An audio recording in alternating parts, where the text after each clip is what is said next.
Our next presenter has quickly solidified herself as must-see TV, and her viewers are some of the most engaged in all of cable. You know her from Deadline White House, where she breaks down the biggest stories in politics. Now she's bringing that same energy to her podcast, The Best People. And today, you get to be part of a live recording. You guys are so lucky. Please welcome into the podcast studio, the great Nicolle Wallace. Let's do this together. Let's go. Here we go. Here we go. Oh my God. Oh my God. Hi. Hi. Thank you. Thank you. Thank you. Come. Step down. Step down. And then we step up. Go higher. We did it. We did it. We did it. Okay.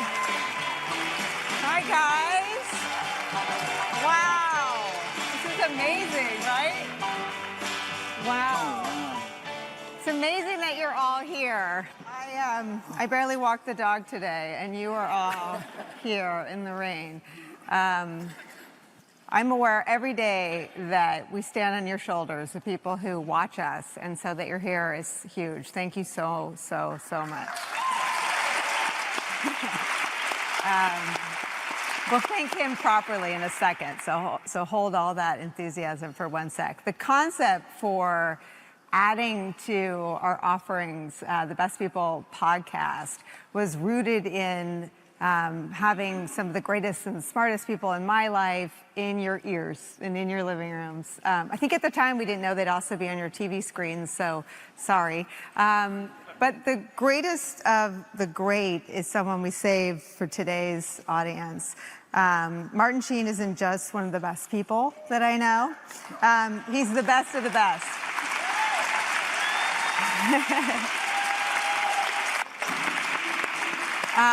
The professional achievements speak for themselves. An Emmy and Golden Globe winning actor whose career has spanned more than 6 decades, from Badlands to Apocalypse Now, which is a story and a podcast in and of itself, to the thing that pushed me into politics. I couldn't do anything else with my life after watching The West Wing week after week after week. His personal story is just as compelling, and when you hear it, you'll say, well, of course it is. A son of immigrants, a lifelong believer and doer in nonviolent civil disobedience. Martin has said that acting is what he does, but activism is what keeps him alive. And if as Aaron Sorkin said about you, I'm sure you know this already, The West Wing is a love letter to public service. Your portrayal of the best president, one of the best presidents we've ever known, Jeb Bartlett, is something that moves me to tears every time I see it. Here's a little bit of it. We hold these truths to be self-evident, they said, that all men are created equal. Strange as it may seem, that was the first time in history that anyone had ever bothered to write that down. I am the Lord your God. Thou shalt worship no other God before me. Boy, those were the days, huh? We are not going to be these people, Abby. I'm not going to do it. I'll walk up to the Hill right now, and I will give the Speaker of the House my resignation.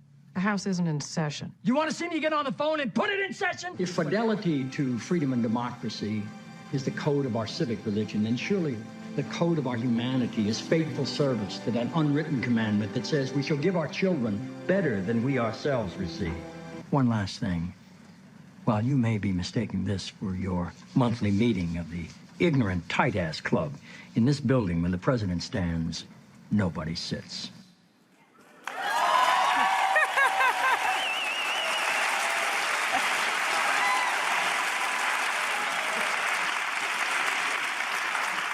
I get you. Martin Sheen.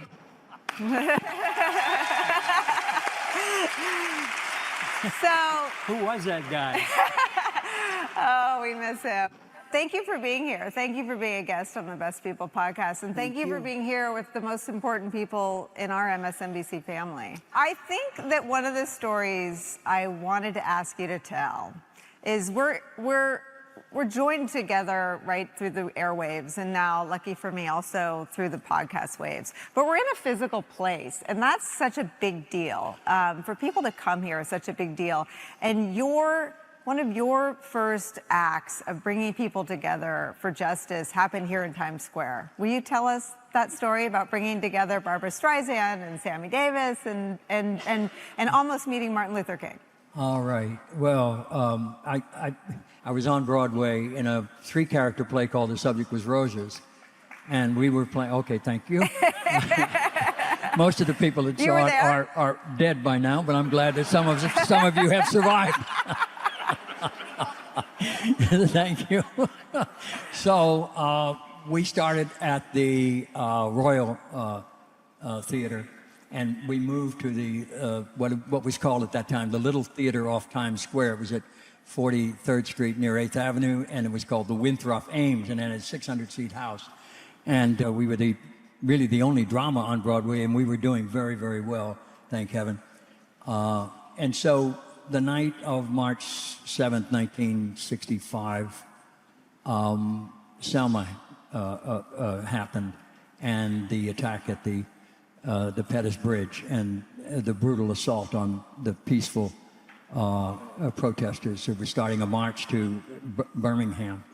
And that Sunday night, it was all over the news, and we were just so devastated to see how far our racism had gone. And the next day, when I came in for the show, I asked my co-star, Jack Albertson, would you agree we should do a benefit for Reverend King's Southern Christian Leadership Conference, and a young minister from Massachusetts who Reverend King had asked all the religions to send people to Selma to support the Civil Rights March. And this young minister came from Massachusetts, and he was murdered the first night he arrived in Selma. His name was Reverend James Reeb. So I told Jack, let's do this benefit. That we'll give the funds to the Southern Christian Leadership Conference, Reverend King's organization, and the family of Reverend James Reeb. And he said, well, it's a good idea, but we won't make it enough. We're only 600 people. By the time we pay for the electricity alone, we won't have any dough to share. I agreed, and I said, well, is it possible we could get all the shows on Broadway to answer Selma? He said, that's a good idea.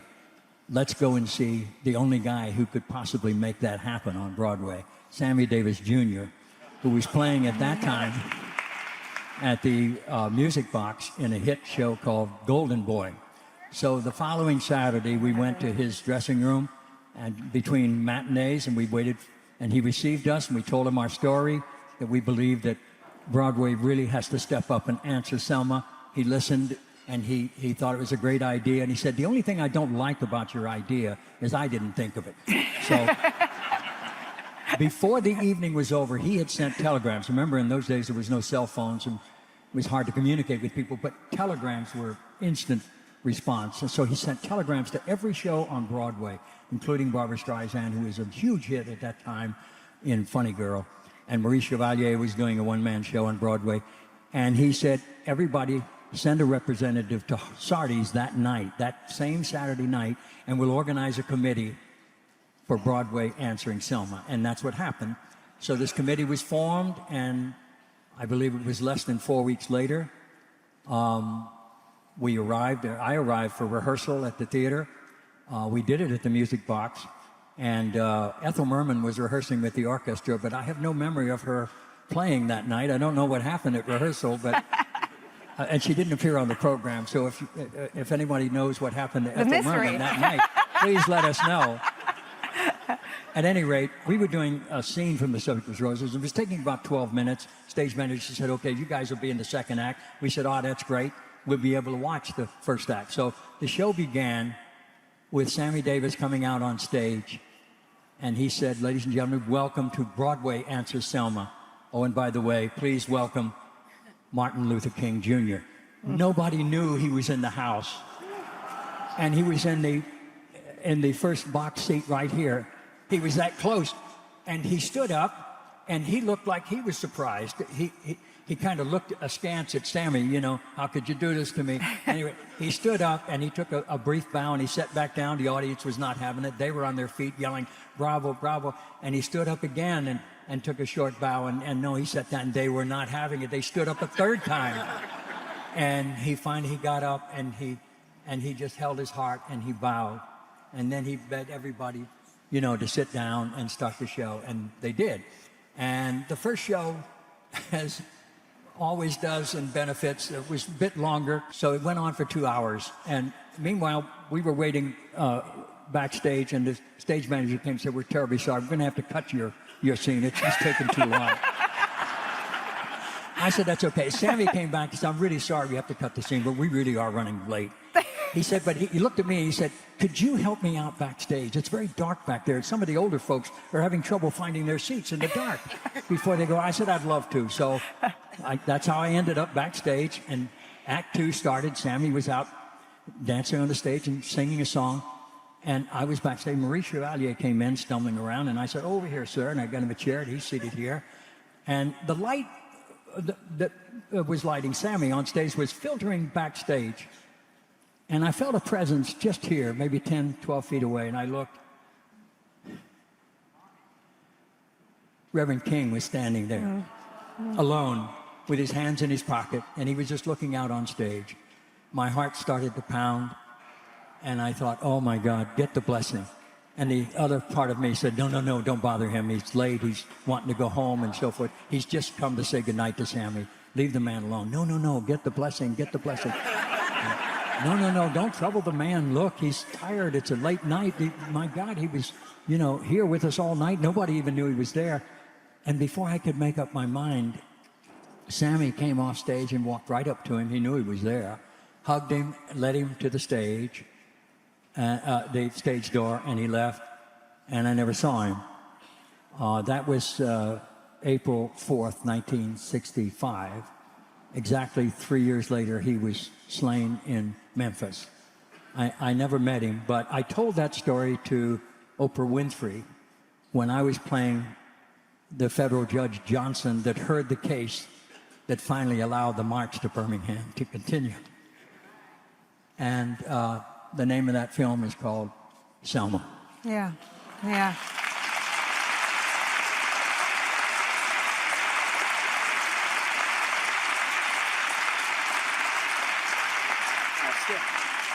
I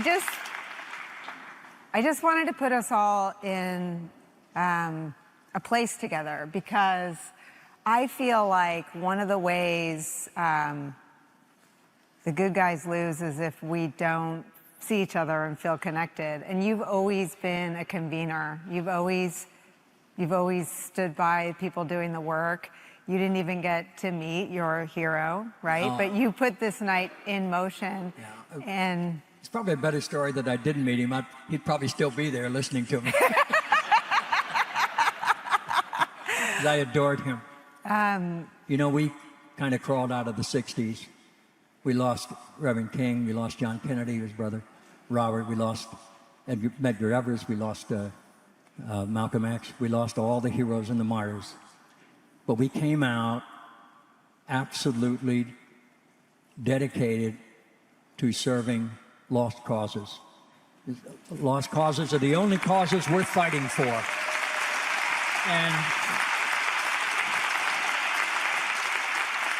And the only weapon to fight with is nonviolence. That's what we carried out of the very turbulent era.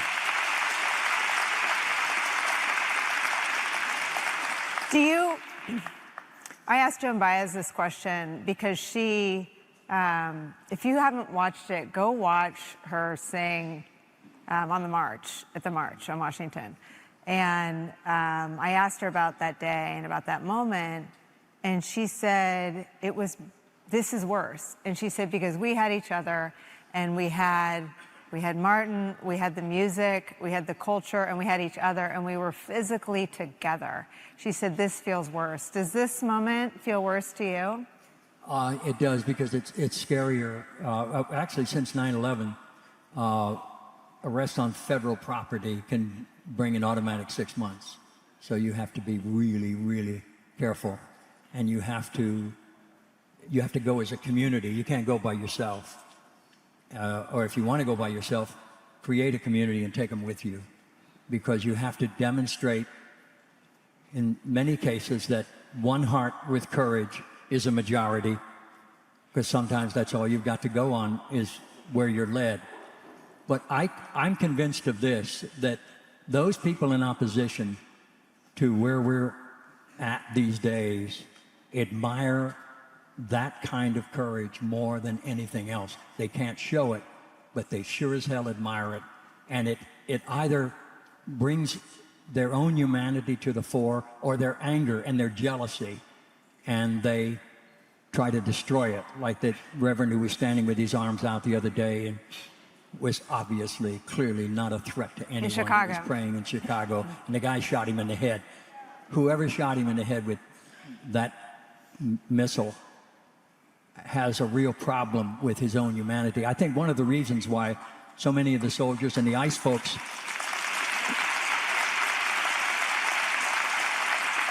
I think that they're covering their faces because they don't want to show their emotion.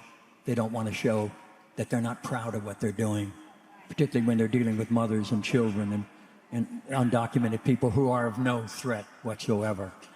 And they know that they're on. People are doing this because they want to be on the side that's winning. And, you know, it's not going to last. It cannot last. It's the great lie. But there is a great hunger for truth. And it's a mighty battle going on. It's not about winning or losing. It's about being in touch with your own personal humanity, because there's such a lack of it coming from this administration. And I'm convinced of this, that when you look at this group of people at the round table in the White House, the cabinet room, every one of those people look across the table and they do not see anyone who is better than they are. They generally see a reflection of their worth selves. So there's no heroes in there. There's no music, there's no laughter, there's no self-effacement, there's no joy in that room. It smells of ego and fear and false worship. When we realize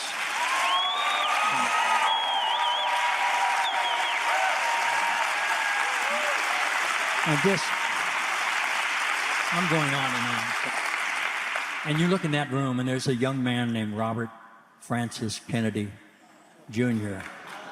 His father sat in that room in the ex-con committee in October 1962, during the height of the Cuban Missile Crisis, and he literally, with his brother John, rejected an attack on Cuba and basically saved the world from nuclear annihilation. And he did it because he was in touch with his humanity, and he understood the enemy was also human. And if we don't find our own personal humanity, we cannot possibly find it or see it in each other. Amen.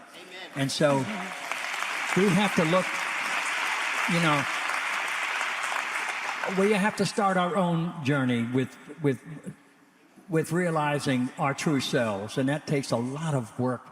But if we're lucky enough to surrender and accept the responsibility that we start as a nothing, basically, accept our humanity, and then we realize, oh my God, being human is all we need. We're broken.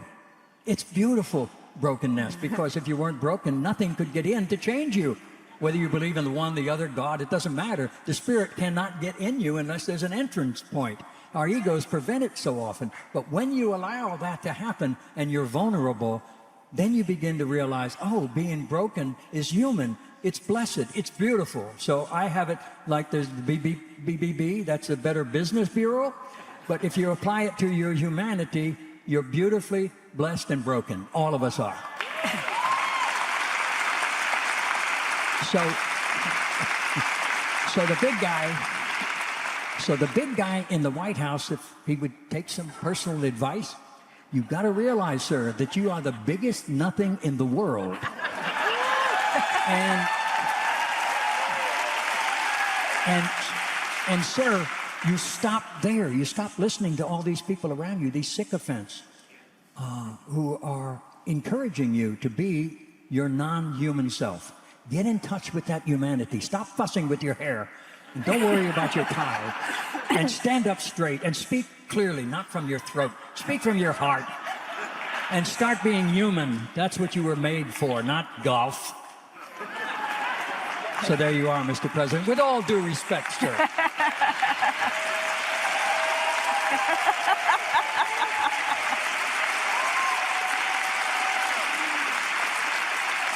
I mean, one of the things that seems to cut through in this moment is humor. Yeah, yes. And one of the things that drives him crazy is being mocked. Yeah. And so I noticed Governor Pritzker doing a spoof for Kimmel from the war zone of Chicago. Which, yeah, exactly. And I wonder how you would advise us as a country to deploy humor and mockery of that which is not good. Oh, man. If we can't make fun of ourselves, you know, if we can't see how absolutely ridiculous we are, even at our best, where we're trying to hide all our flaw. You know, I look at myself on the monitor every now and I say, who is that old white-haired man sitting up there, for God's sake? I was that guy up there with a full head of wonderful hair and looked like I was 30 years younger. I was almost that. But no, this is who I am now, and I wouldn't be able to sit here if I wasn't able to see the flaw in myself. My kids, my wife Janet, everyone I know and that truly loves me finds the humor in everything that I do and most of the things I don't do and should do. And so I'm very, very fortunate in that. And sometimes it hurts like hell. The ego is such a beast, and it will beat you down. But the ego has a great purpose. It teaches us how to identify with ourselves. If I didn't have an ego, I wouldn't be able to take responsibility for what I believe. I would be governed by you. That's the real purpose of the ego. When it gets out of hand, I want to take it all from everybody. And I'm fed by that. But that you'll choke on your own ego and your own. I think that, the old phrase that the Roman conquerors would come back to Rome, they would hire a slave when they're going through the tumultuous crowd and they're being worshipped. And the slave was asked to do one thing as he held the wreath over the conqueror, whisper in his ear when the crowd is screaming. The slave would constantly say, "It's only fleeting. It's only fleeting.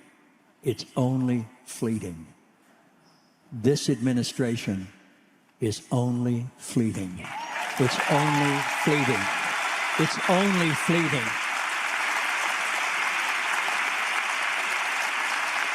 Do you think they know that? Oh, they got to know it. No. Really? Because there's no heroes around them to remind them. They think that they're winning. Yeah, and they seem that's to the act... bull in a bullfight thinks he's winning. Yeah. They think they're winning. But they also act like they think it's forever. And that's the part, and law firms act like it's forever, which is why they abandon their principles. And universities seem to think, well, maybe this is forever. We'll capitulate to something that is against everything literally in our creed. And people seem to capitulate like they think it's forever. But I agree with you. It's more likely than not fleeting. It's only fleeting. It's only fleeting. This is only fleeting. You and I are only fleeting. All of you are only fleeting. What do you think is brewing in Hollywood? It feels like in the beginning... Not much. Right? Well, but why? Why? I mean, artists have typically seen it as existential to have the First Amendment imperiled, to have artistry controlled. And why do you think Hollywood has been slow to step in? I don't really feel a part of Hollywood, frankly. Yeah. And that's okay. I didn't start out as a part of Hollywood, and I won't end up a part of Hollywood unless I get buried in the forever Hollywood cemetery. But I've never felt a part of Hollywood. I came to New York. I was here for 10 years and did mostly theater. And I only went to the West Coast because you could make a living there. Theater didn't pay for the rent very often, but it nourished you, and you had to be in love with the craft and the energy and the literature. The theater is literature to begin with, and so that's what nourished us, and it still nourishes people. But Hollywood is so it's so multi-leveled. You know, a young person, if you have a certain energy, a certain talent, you can go as far as, you know, they'll let you, or you choose. I don't know what it is. I've never ever felt a part of Hollywood. Really? Yeah, I always felt a bit embarrassed when they called me a Hollywood actor. I always thought I was a Broadway star, for heaven's sakes. You are. You are. What can you talk a little bit about your relationship with Aaron Sorkin, who wrote Jed Bartlett, but who also wrote The American President? Yeah, and yeah. I think when the when you see in President Clinton or President Obama a reflection or relationship to the fictional presidents, you feel different about your country than when you see someone who said, grab him in the you-know-what. I mean, you know, there's no relationship between this current president and anything that's ever been fictionalized by Aaron Sorkin. So where does that come from? Well, Aaron is a super patriot with a brilliant mind and a fair heart. You know, he never wrote he never cast a Republican as an enemy. Right. They were the loyal opposition if the Democrats were in power, Right. and then vice versa. You know, we grew up with Eisenhower; he was like a grandfather. You know, and here comes John Kennedy, like a father. Yeah. You know, and so we were available to that kind of leadership. Particularly, my generation was Kennedy. I wasn't even old enough to vote for him when he won his election, because at that time you had to be 21. But Aaron had that sense of. He even said it openly in The American President of an unabashed love of country. Right. Not politics or party per se, but of country, of the possibility of it, of the magic of it, of the generosity, the sense of its humanity. Was everybody had a stake in the matter. Everybody had an opinion, and it mattered, and it influenced, starting with your parents, you know. Right. So we stood to salute the flag. It was a joy, a pleasure. It wasn't we didn't feel like it was an obligation. I was at the end of World War II as a boy, but we remembered a lot of it, you know, and what it did to the country, and how we began to love what we stood for, where we came from, where we could take it, you know. And it took all of us to go to where we wanted to go, but we could go anywhere we wanted. Do you think we are still capable of that, of Yeah. being united? Oh, yeah, we still are. There's so much courage. There's so many lights. It's never that dark, ever. If you no matter where you walk into that darkness, and I promise you that, as I've said it before, that the opposition, they've chosen to be the opposition. We have not made them an enemy, but they've chosen to be in opposition. They admire courage. They admire a sense of humor. They admire all the things that are human. They're just not permitted to show it. I think I said before, you know, they're having them wear the mask in partly so that they don't show their emotion, because they're not proud of what they're doing most of the time, particularly when they're bullies, you know. So that's not who we are. That's who they think they are at this time. Aaron Sorkin, to get back to him, was so inspiring and so right on about the country, why we loved it so much. Even when we hated it, we loved it. That's the way we felt about it, because it belonged to us. It was ours. We didn't give it over to anybody. Right. It was not theirs to decide. It was us, the people. And it still is. And Aaron would, you know, when I first started the show, I would debate him, you know, my lines, particularly. I said, you know, Aaron, I would never say this. He said, no, I understand that. And he said, no, I want to say this. Well, all right, fine. What about this? You okay with this? Well, I think maybe not. All right, go. We would negotiate what I would say, what I wouldn't say. Gradually, I learned that when I did it my way, it was Martin, and it was okay. When I did it his way, it was Bartlett, and it was wonderful. Aw. I love that. I love that. I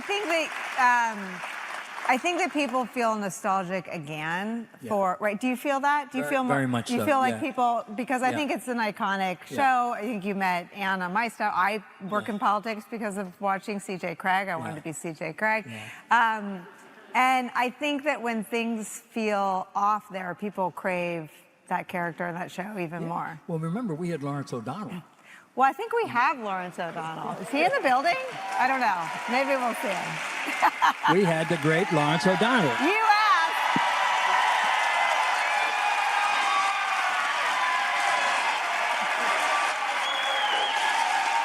Step down. Step down. Step up. I heard my name. God bless. Thank you so much. Take this here, put it down. No, you take that. No. You're not Sit. Oh, I am. Shine. I need this. wait. Can you hear Lauren? I'm mic'd. Yeah. Okay. You arrived just in time. You know, we at the West Wing, where I was a writer. Can you remind everybody what? Because I googled.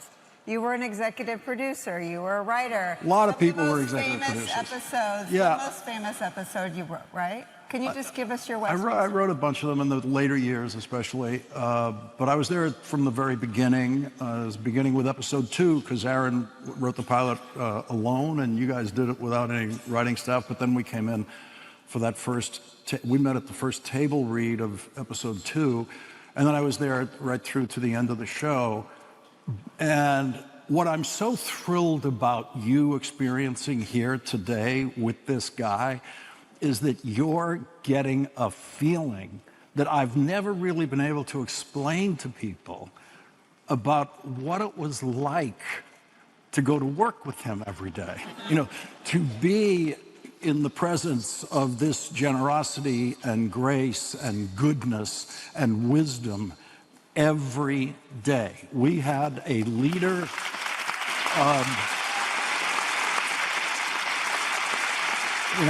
We had a leader on that set that was the leader you saw on the show. And you also get to understand something that I've tried to explain to people. People in show business get it. But it's that the thing I dislike the most about my show is that I'm the one on TV. And what's so difficult for me about that is that, yes, I write those scripts that I say on TV, but I wrote scripts for him.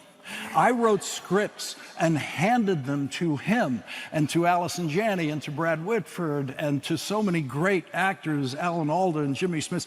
And so for me to write a script and then do it for you is a sacrilege after having done it. Imagine 10 p.m., okay? The writing staff stays the same and he comes out, okay? That's a better show.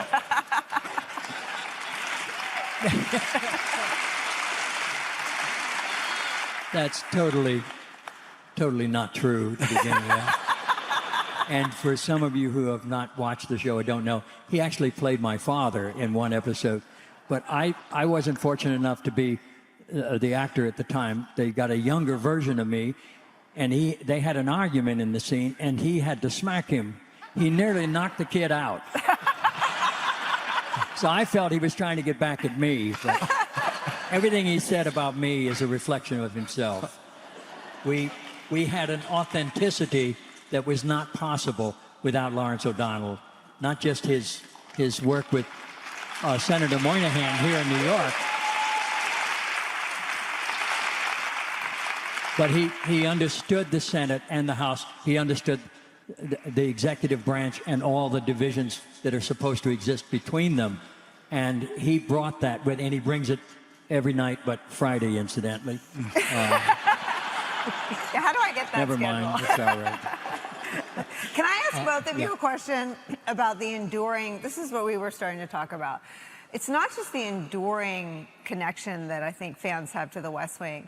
It's almost in the absence of something that everyone wants their kids to emulate. And I'm not even sure a MAGA family wants their kids to emulate Donald Trump. I'm not sure about that, but I don't think so. His language and his bullying and his conduct online alone. What is it about the show in these moments that you think endures? I do think the thing that has a value right now, and this is, I learned from the audience, because when we were doing it, it's this mad struggle to get the script done on time, and we never got it done on time. And now I think it has a new importance, and a friend of mine told me recently that when he first saw the show, he wasn't a big fan because he thought it was maybe a little too naive and didn't really get all of the sharp elbow stuff that happens in a White House. But now he's watching it with his two sons, 14 years old and 16 years old, both of whom, when you think about when they started to pay attention to a president, have had Donald Trump in their lives as president for their entire awareness of the presidency, and they need him. Yeah.